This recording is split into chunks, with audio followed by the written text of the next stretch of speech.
дуруди бепоён ба шунавандагони канали Бедил Бедил аудиокитоб. баъзе аз шунавандагони азизи мо дар комментарияҳо менависанд, ки фалон китоб чанд қисм аст ё ин ки давомашро аз куҷо ёбем.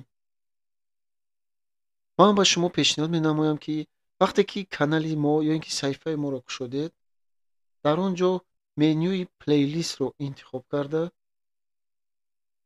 ба плейлист дароед ва метавонед ҳамаи китобҳо, қиссаҳо ва повесту очеркҳое, ки мо хонда ҳастем, ҳар якаш дар алоҳидагӣ дар он ҷо нишон додааст ва шумо метавонед интихоб карда аз аввали роман, аз аввали китоб то охираш гӯш кунед.